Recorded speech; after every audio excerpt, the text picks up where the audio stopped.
I'm Nick, and this is my true story.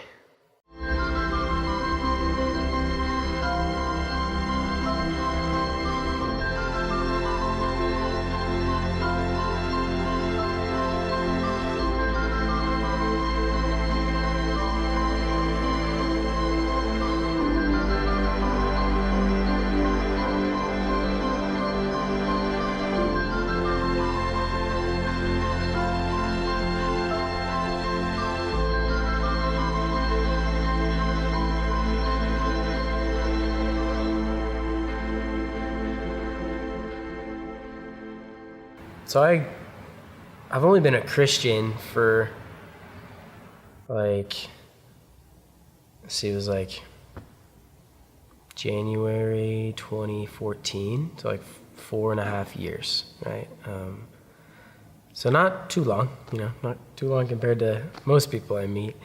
But I kind of grew up in the church with my dad, going to a Lutheran church. And then when I got into high school, I had gotten into this really bad relationship, and it was just immersed in sexual morality and sin and crap. And from that, I kind of went into the room of drugs and stuff. So I started smoking pot and all that jazz. So I was just a broken human. I was just all right, I want to find my identity in my girlfriend, in drugs and sports, whatever it is.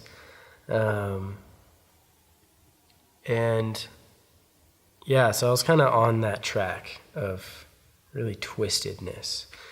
And then my junior year of high school rolls around, and it was the summer after my junior year, and I had been hanging out with some buddies. And at that point, I was still in this relationship with my girlfriend, but I was cheating on her with this other girl, and I was still smoking pot, and it was just a big old cluster of crap, basically. Trying to hold it all together, but in the end, I couldn't. So I had gotten super high on marijuana, and I had been driving my friends home, right? And then I got pulled over, and I was arrested. I was being charged for DUID, some MIPs, which is a minor in possession of drugs and paraphernalia and all that stuff. So from there, I had to go to court a couple times, and I had $15,000-ish in fines on top of paying an attorney, a couple other $1,000. So I was on the track of not good, in debt with my parents for the rest of my life. So I go to court, and the first time the judge kind of told me, well, you could there's a possibility of juvie, 6 months in a juvenile delinquent center before you turn 18. And I was like, that is the worst possibility ever.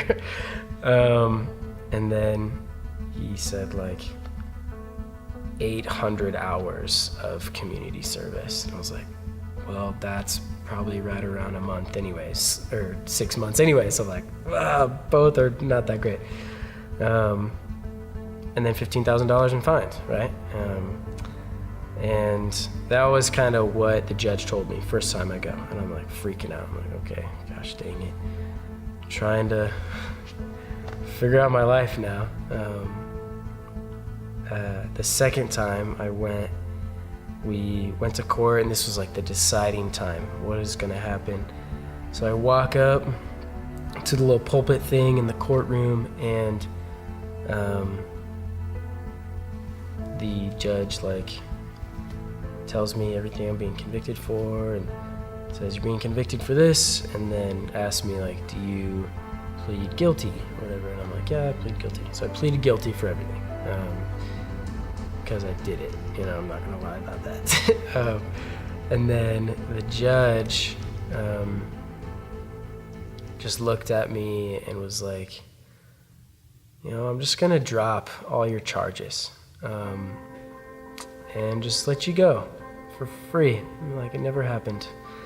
And I was blown the heck away. I was what the heck? And I didn't really know what the gospel was at that point. But then I I'm like, oh my gosh, I'm all jazzed. I'm not going to juvie, whatever. And then I go and talk to my young life leader that kind of knew me, but kind of didn't. And he was like, dude, like that's the gospel in a nutshell, man. And I was like, and that's when it hit me. I was like, oh my gosh, that is the gospel. And it just like, that little situation then amplified it into, man, Jesus died for that and everything else, all my sins, right? And that's when I like started seeking the Lord and like trying to figure out like, who is this Jesus guy, And that like began the path of what, all the stories God's brought me through.